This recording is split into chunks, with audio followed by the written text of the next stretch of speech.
Vamos a comenzar a leer un nuevo libro que se llama Autografía de un Yogi. Vamos a ir por el capítulo 1 primero y poco a poco vamos a ir desglosando los demás. Ya saben que también estamos leyendo por TikTok a las 8 de la mañana todos los días. Les invito a suscribirse a este canal porque vamos a seguir leyendo libros grandiosos que nos van a cambiar nuestra mente, nos van a cambiar nuestro amor propio y nuestras manifestaciones que vamos a seguir haciendo a lo largo de nuestra vida. ¿Listos? Entonces comenzamos con el capítulo 1, Mis padres y la primera infancia. Los rasgos característicos de la cultura india han sido por largo tiempo la búsqueda de las verdades últimas y la relación concomitante entre codiscípulo y gurú. Mi propio sendero me condujo a un sabio parecido a Cristo, cuya hermosa vida fue cincelada para todos los tiempos. Era uno de los grandes maestros que representan en la época actual la única riqueza que queda en la India, alzándose en cada generación. Ellos son los que han defendido su tierra contra el hado que extinguiera a Babilonia y a Egipto. Cuentan entre mis recuerdos más tempranos los rasgos anacrónicos de mi anterior encarnación.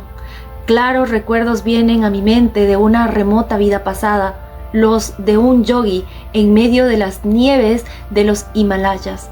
Estas ráfagas del pasado, por medio de algún eslabón inmensurable, me han facilitado también destellos del futuro. Las humillaciones indefensas de mi infancia no se han desvanecido de mi mente. Tenía el resentimiento consciente de no estar capacitado para caminar o expresarme libremente. Oleadas de oraciones se despertaron dentro de mí conforme me daba cuenta de mi impotencia física. Mi fuerte vida emocional asumió una forma silenciosa como palabras de muchas lenguas. Entre la confusión interna de los idiomas, mi oído se acostumbró gradualmente al medio ambiente que me rodeaba de sílabas en bengalí de mis parientes. La cambiante perspectiva de una mente infantil vista por los adultos como confinada solo a los juguetes y los dedos de los pies. Ciertos fenómenos psicológicos y mi cuerpo inadaptado me condujeron a obstinadas crisis de llanto. Yo recuerdo el asombro general de la familia en estas crisis de desesperación, pero también los recuerdos felices se aglomeraban en mi mente. Las caricias de mi madre, mis pequeños balbuceos y mis primeros intentos para aprender a andar. Estos tempranos triunfos que generalmente se olvidan pronto son, sin embargo, la base natural de la propia confianza de sí mismo. El gran alcance de mis primeros recuerdos no es nada insólito. De muchos yogis se sabe que han retenido la conciencia de sí mismos sin interrupción alguna, y durante toda la dramática transición de vida y muerte de una a otra vida. Y si el hombre fuera solamente un cuerpo de pérdida, sería decididamente el periodo final de su identidad. Pero si durante milenios los profetas han dicho la verdad, el hombre es esencialmente de naturaleza incorpórea. El persistente corazón del egoísmo humano está solo temporalmente aliado a la percepción sensoria, aun cuando no muy frecuentemente. No es raro tener recuerdos claros y vívidos de la infancia. Durante mis viajes a través de diferentes países, he escuchado el testimonio de los recuerdos tempranos de los labios de personas absolutamente veraces, tanto hombres como mujeres. Yo nací en la última década del siglo XIX y pasé mis primeros 8 años en Gorakhpur. Este fue el origen de mi nacimiento en las Provincias Unidas del noreste de la India. Fuimos 8 hermanos, 4 hombres y 4 mujeres. Yo, Mukunda Lai Ghosh, fue el segundo hijo y el cuarto de los hermanos. Mi padre y mi madre eran bengalíes en la casta Kshatriya. Ambos fueron bendecidos por una naturaleza santificada. Su amor mutuo, apacible y digno, nunca se expresó de una manera frívola Una armonía paternal perfecta era el centro de calma entre el tumulto revoltoso de 8 pequeñuelos. Mi padre, Bhagavati Charan Ghosh, era amable y grave, aunque a veces duro. Nosotros lo amábamos tiernamente. Sin embargo, guardábamos hacia él cierta distancia que rayaba en la reverencia. Siendo un espíritu lógico y matemático, guiándose siempre por su intelecto. Pero mi madre era una verdadera reina de corazones y nos educó por entero a través del amor. Después de su muerte, mi padre manifestó más su bondad interna y yo observaba entonces que su mirada se metamorfoseaba con frecuencia en la de mi madre. En la presencia de mi madre probábamos nuestro contacto agridulce con las escrituras. Sus hazañas de Mahabharata y Ramayana eran ventajosamente exhumadas para aplicarlas a las exigencias disciplinarias. Instrucción y castigo iban mano a mano. Un rasgo de respeto hacia mi padre era empleado por mi madre, quien cuidadosamente nos vestía por las tardes para recibirlo cuando regresaba de su oficina. Su puesto en el ferrocarril de Bengala Nagpur, una de las compañías más grandes de la India, era equivalente a la de vicepresidente en las compañías de los Estados Unidos de América. Su puesto requería cambios y viajes, y nuestra familia vivió en varias ciudades durante mi juventud. Mi madre siempre tenía la mano abierta para los necesitados. Mi padre era también bondadoso y bien dispuesto para los necesitados, pero su respeto a la ley y el orden se extendía hasta el presupuesto familiar. Mi madre, en una quincena, por alimentar a los pobres, gastó más de lo que sumaban los ingresos mensuales de mi padre. Todo lo que te pido, por favor, es que controles tus caridades a una suma razonable, le dijo en esa ocasión mi padre. Aún la más leve observación de su esposo era para mi madre una cosa muy seria. Resentida, pidió un coche de sitio, sin dar siquiera malicia a los chicos que les trataba de algún disgusto. Adiós, me voy a la casa de mi madre. Este era el ultimátum antiguo. Rompimos en llanto y en un mar de lamentaciones. Ningún tío materno llegó oportunamente, le susurró a mi padre algún consejo guardado, de seguro de algún sabio de antaño. Después que mi padre hizo algunas aclaraciones conciliatorias, mi madre despidió gustosamente el coche y así terminó la única diferencia que supe hubiera existido entre mis padres. Recuerdo, en cambio, una característica discusión. Por favor, dame 10 rupias para una mujer desamparada que acaba de llegar a casa. La sonrisa de mi madre tenía su propia persuasión. ¿Por qué 10 rupias? Una es bastante.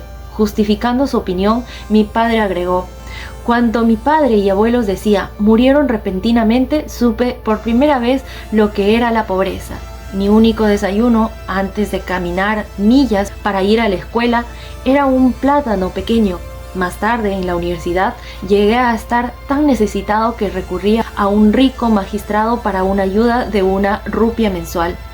Él rehusó diciendo que aún 1 rupia era importante. Con cuánta amargura recuerdo la negativa de 1 rupia. El corazón de mi madre tuvo una lógica instantánea. Entonces, ¿tú quieres que esta mujer recuerde con pena tu negativa de 10 rupias que ella necesita urgentemente? Has ganado. Y con el gesto inmemorial del esposo vencido, abrió su cartera. Aquí está un billete de 10 rupias. Dáselo con mis mejores deseos. Mi padre tendía a decir no a cualquier cuestión nueva que se le presentaba. Su actitud hacia la mujer extraña, quien tan fácilmente había ganado la simpatía de mi madre, era un ejemplo de la precaución habitual. La aversión para aceptar de inmediato, característica de la mentalidad francesa en Occidente, tienen por objeto, en realidad, hacer honor al principio de debida consideración. Siempre vi a mi padre justo y bien equilibrado en sus juicios. Si yo podía reforzar debidamente mis numerosas peticiones con 1 o 2 argumentos, él ponía invariablemente lo codiciado a mi alcance, ya se tratara de unas vacaciones o de una nueva motocicleta. Mi padre era estricto en las disciplinas para con sus hijos durante sus primeros años, pero su actitud hacia él mismo era verdaderamente espartana. Por ejemplo, no frecuentaba el teatro, pero buscaba su esparcimiento en las prácticas espirituales que la lectura del Bhagavad Gita le proporcionaba. Repudiaba todo lujo, se adhería a un par de zapatos viejos hasta que estos estaban completamente inservibles. Sus hijos compraban automóviles cuando estos se hicieran populares, pero mi padre estaba contento y satisfecho con el uso del tranvía para ir y venir de la oficina. Por naturaleza era enemigo de acumular dinero por el solo hecho del poder que éste proporciona. En cierta ocasión, después de fundar el Banco Urbano de Calcuta, rehusó beneficiarse a sí mismo, conservando en su poder algunas de las acciones. Él quería únicamente cumplir durante su tiempo libre con un deber cívico. Algunos años después de que mi padre se había retirado, pensionando del servicio, un auditor inglés llegó a examinar los libros de la compañía del ferrocarril Bengala-Nagpur. El investigador, sorprendido, descubrió que mi padre nunca había hecho uso de las bonificaciones que le correspondían. «Ha hecho él solo el trabajo de 3 hombres», informó el auditor a la compañía.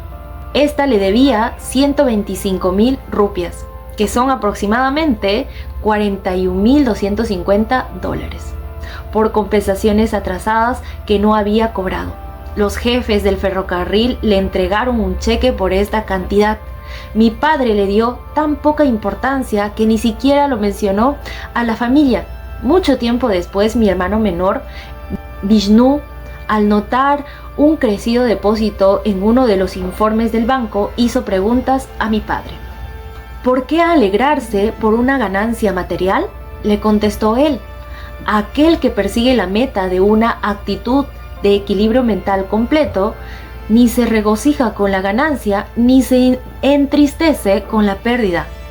Él sabe que el hombre viene al mundo sin dinero y se marcha de él también sin dinero». Poco después de su matrimonio, mis padres se hicieron discípulos de Lahiri Mahasaya de Benares. Esta conexión fortaleció naturalmente el temperamento ascético de mi padre. Mi madre hizo una observación notable a mi hermana mayor, Roma. «Tu padre y yo vivimos juntos como hombre y mujer una sola vez al año, únicamente con el objetivo de procrear». Mi padre conoció a Lahiri Mahasaya a través de Avinash Babu, un empleado de la oficina en Gorakhpur de FC Bengala Nagpur. Avinash alimentó después mis jóvenes oídos con hermosas versiones de muchos santos hindúes. Él siempre terminaba invariablemente con un tributo a la gloria suprema de su propio gurú. ¿Has oído alguna vez de las extraordinarias circunstancias bajo las cuales tu padre se hizo discípulo Lahiri Mahasaya? Era apacible tarde de verano cuando Avinash y yo nos reunimos en mi casa y él hizo esta interesante pregunta. Yo moví la cabeza en sentido negativo con una sonrisa de anticipada satisfacción.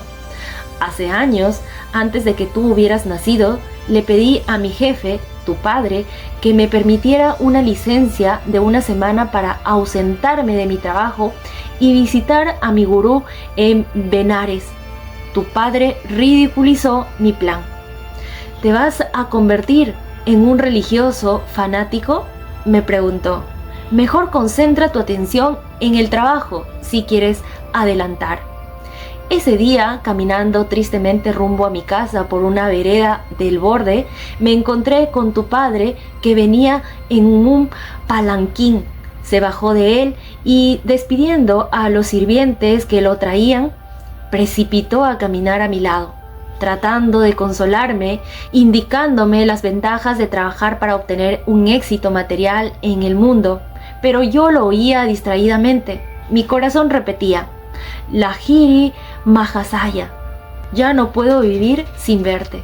El sendero nos condujo a la parte más tranquila de la pradera, en donde los rayos del sol del atardecer aún cubrían las alas espigas de la hierba.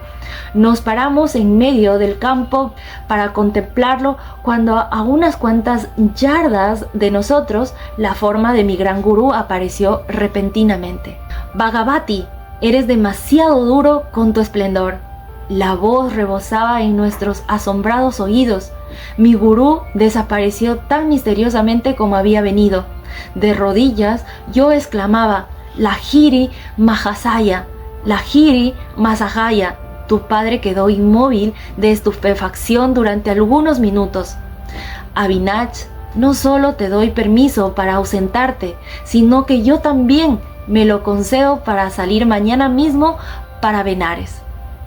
Debo conocer a este gran Lahiri Mahasaya, quien puede materializarse a voluntad para interceder por ti. Llevaré conmigo a mi esposa y le permitiré a ese maestro que nos inicie en el sendero espiritual. ¿Nos guiarías tú hacia él? Por supuesto que sí.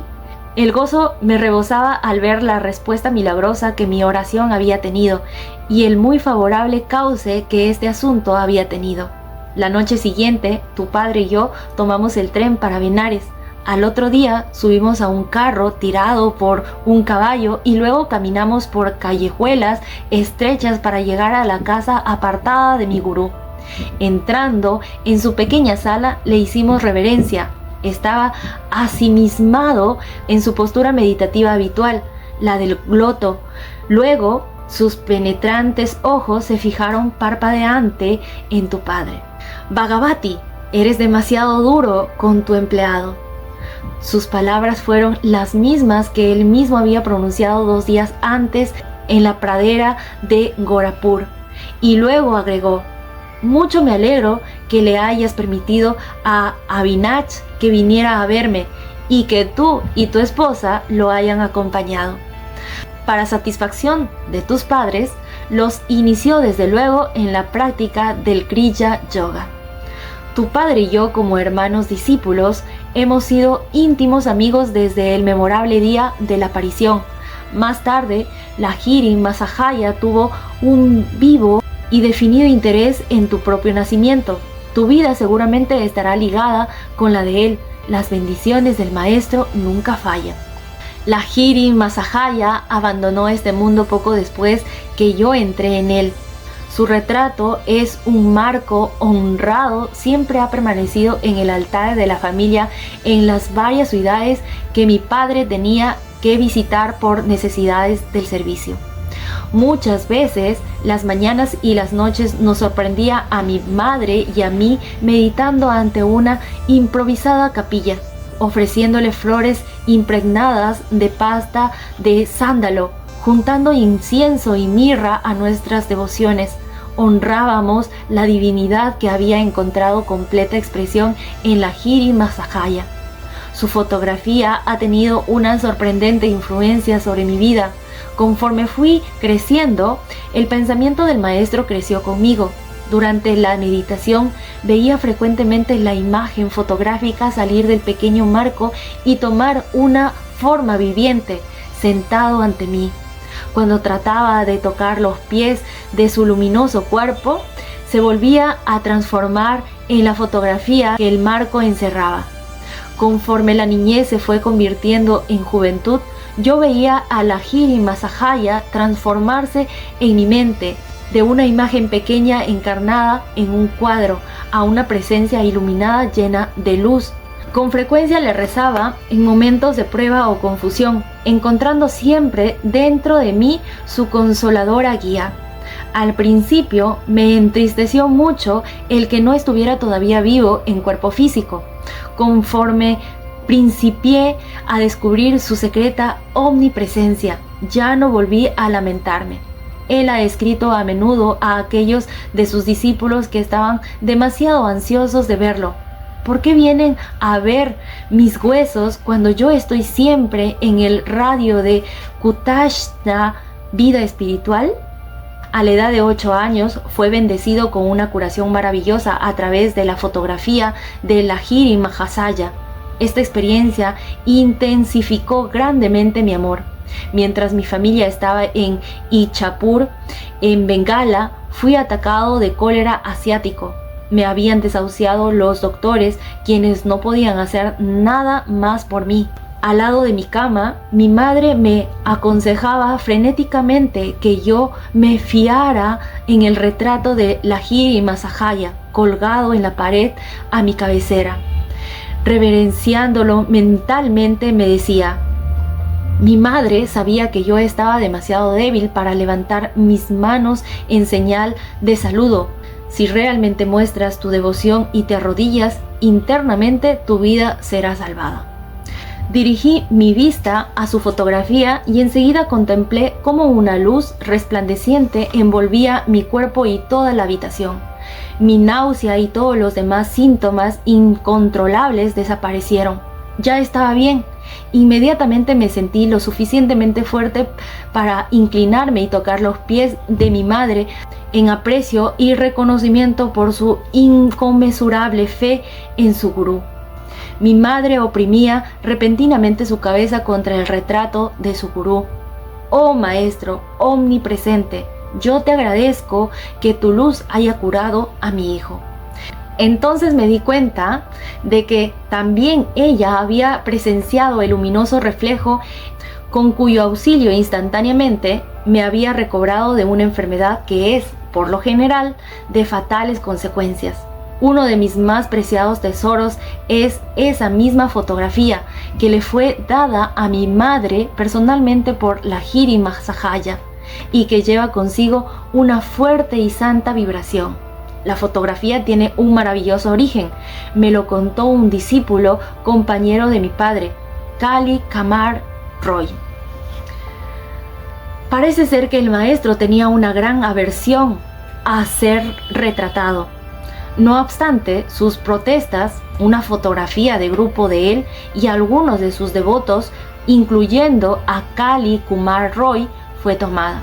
El fotógrafo, sorprendido, descubrió que la placa en la cual aparecían las imágenes de todos y cada uno de los del grupo solo presentaba un espacio en blanco en el lugar en el que debía figurar la imagen del maestro Lahiri Mahasaya.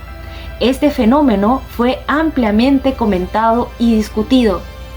Cierto estudiante, que a la vez era un experto fotográfico, Gangadhar Babu, alardeó diciendo que la fugitiva imagen del maestro no se le escaparía a él.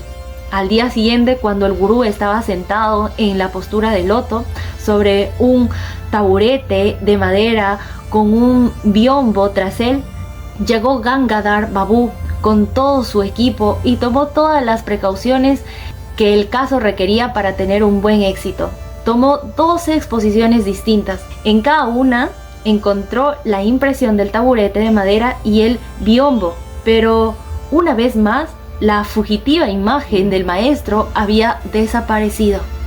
Gangadhar Babu, con lágrimas en los ojos y su orgullo despedazado, buscó a su gurú. Pasaron muchas horas antes de que Lahiri Mahasaya rompiera su silencio con un punzante comentario.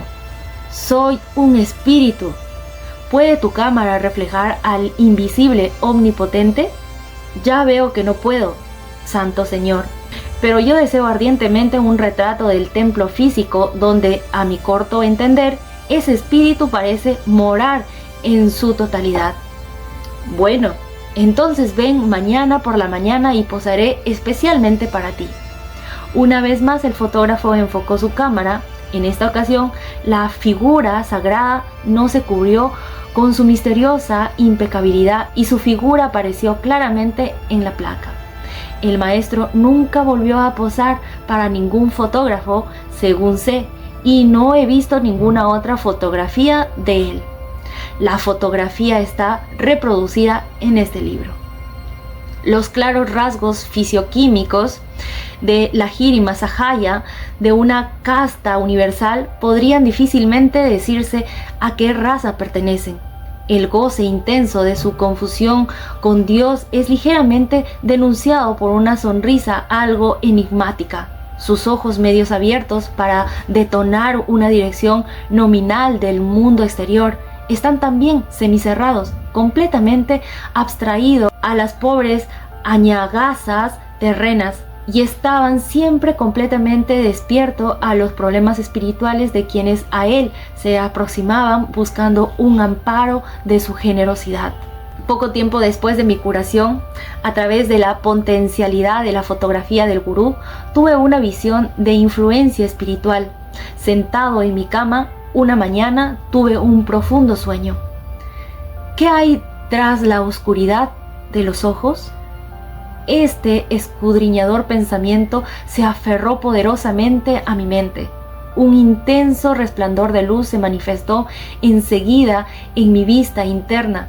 Veía figuras divinas de santos sentados en posturas meditativas en las cuevas de las montañas, formados como en pequeñas fotografías proyectadas en una gran pantalla de radiaciones dentro de mi frente.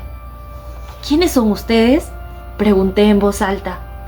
Somos los yogis de los Himalayas. La respuesta celestial es difícil de describir. Mi corazón estaba henchido de gozo. Oh, yo ambiciono ir a los Himalayas y ser uno de ustedes. La visión desapareció, pero sus rayos plateados se difundieron en círculos, ensanchándose hasta el infinito.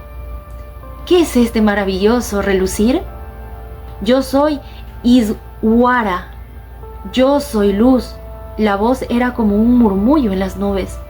Yo quiero ser uno contigo. De este lento desvanecimiento de divino éxtasis he salvado un legado permanente de inspiración para buscar a Dios. Él es eterno y siempre es gozo eterno y nuevo. Este recuerdo persistió mucho después de ese día de éxtasis. Otro recuerdo notable de mi infancia permanece de tal modo vívido en mí que aún llevo su cicatriz. Mi hermana Uma y yo estábamos una mañana temprano sentados bajo un árbol de nem en nuestra casa de Gorapur. Ella me ayudaba en mi primer libro en bengalí, en los momentos en que yo separaba mi vista de los pericos que comían la fruta madura de un árbol de marcosa. Uma se quejaba de un divieso que tenía en una pierna. Para curarse, trajo un tarro de ungüento. Yo me puse un poco de él en mi antebrazo. ¿Por qué usas medicinas en un brazo sano?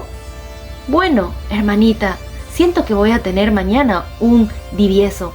Estoy probando tu pomada en el lugar donde el divieso aparecerá. Oh, tú, embustero. Hermana, no me llames embustero hasta que veas lo que pasará mañana, le dije indignado. Uma no estaba impresionada y por 3 veces repitió el imperio.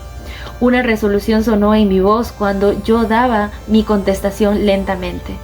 Por el poder de la voluntad en mí, yo digo que mañana tendré exactamente en este lugar, en mi antebrazo, un divieso bastante grande, y tu divieso se hinchará el doble de lo que ahora es.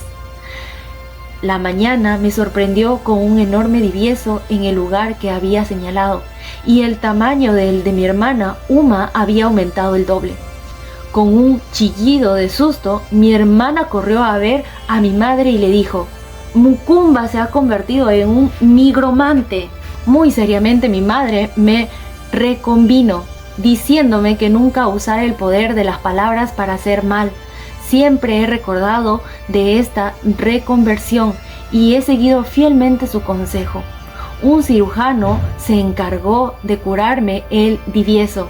Una cicatriz notable muestra el lugar donde el médico hizo la incisión. En mi brazo derecho existe un constante recuerdo del poder claro y limpio de la palabra del hombre. Aquellas sencillas y aparentemente inofensivas frases dichas a Uma, pronunciadas con profunda concentración, poseían suficiente fuerza oculta para explotar como bombas y producir claros y perjudiciales efectos. Más tarde aprendí que el poder explosivo del lenguaje podía ser inteligentemente dirigido para liberar nuestra vida de dificultades y así obrar sin cicatrices o regaños. Nuestra familia se mudó a Lahore, en el Punjab. Allí adquirí un retrato de la Madre Divina en forma de la diosa Kali. Este santificó un pequeño altar arreglado en el balcón de nuestro hogar. Me vino la inequívoca convicción de que se realizarían todas las oraciones que pronunciaría en ese lugar sagrado. Estaba allí con Uma un día. Observaba 2 cometas de papel que volaban encima de las azoteas de los edificios de enfrente, separados por la estrecha calle. ¿Por qué tan quieto?, me preguntó Uma, empujándome juguetonamente. Estoy pensando qué hermoso sería que la Divina Madre me diera lo que le pida. ¿Crees que ella te daría esas 2 cometas? Rió ella burlonamente. ¿Por qué no?, repliqué, y comencé a orar silenciosamente por su posesión. En la India se realizan competencias con cometas cuyas cuerdas están cubiertas de goma y vidrio molido. Cada competidor trata de cortar el cordel de su oponente. Una cometa suelta proporciona gran diversión al querer atraparla, y dado que tanto Uma como yo estábamos en el balcón, era casi imposible que la cometa suelta pudiera venir a nuestras manos. Sus cordeles se enredarían probablemente en los tejados vecinos. A través de la angosta callejuela, los competidores principiaron el combate. Uno de los cordeles fue cortado e inmediatamente la cometa flotó en mi dirección. Por un rato estuvo prácticamente sin moverse, pero debido a un cambio violento de la brisa, fue suficiente para que el cordel se enredara en unos cactos que había en la azotea de la casa del frente, dejando a mi alcance una perfecta caza que yo pude recoger, dándole el premio a Uma.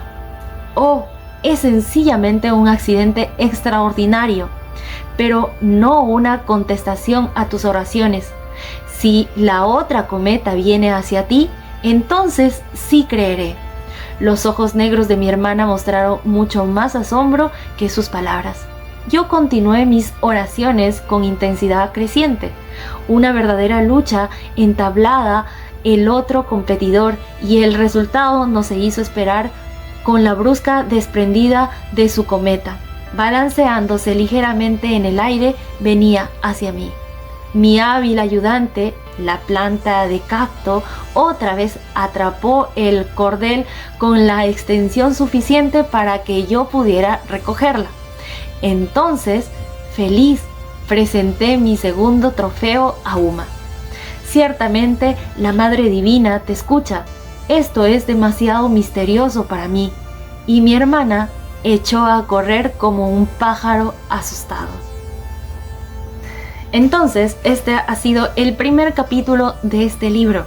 Entonces, en esta parte nos va contando más o menos cómo, digamos, él comenzó su viaje en toda su espiritualidad, ¿no? Cómo nos cuenta de su padre, cómo nos cuenta de su madre, cómo nos cuenta de sus amistades, de su padre, y cómo llegó él, digamos, a conocer a su maestro, digamos, y poco a poco se indujo en la espiritualidad. Hay una parte maravillosa que me encanta, donde nos dice de que él comenzó a orar de una forma tan así como si cuando tú oras creyendo que ya lo tienes, no oras desde la carencia que normalmente lo hemos hecho nosotros cuando hemos aprendido a orar religiosamente, pero aquí como un niño que pide a su padre. Acá lo pide, acá hace ejemplo que lo está pidiendo a la diosa, pero nosotros, digamos, pedir al Padre de una forma que creyendo que va a llegar, que lo que necesitamos en ese momento, pues lo necesitamos para jugar. En este caso necesitaba 2 cometas para jugar, entonces Cuando somos como niños, recibimos todo lo que el Padre nos quiere dar. Y eso es maravilloso. Eso es maravilloso, poder entender que el Padre nos quiere dar cosas grandiosas.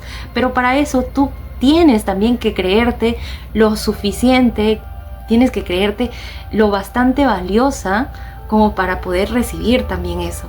Porque cuando pedimos desde la carencia, por favor, Padre, dame esto, estás pidiendo desde la carencia que no lo tienes. En cambio, pedir, sé que va a llegar porque tú eres mi madre, tú eres mi padre, el que me da lo que yo necesito en este momento. Gracias, gracias, porque sé que va a venir y ya está. Orar desde la fe, desde la certeza de que va a llegar. Entonces vamos a continuar así poco a poco leyendo los capítulos que vengan de este libro grandioso para poder entender qué más nos tiene este libro. Hasta el momento me va gustando, me va encantando esta historia y nos vemos en el siguiente video.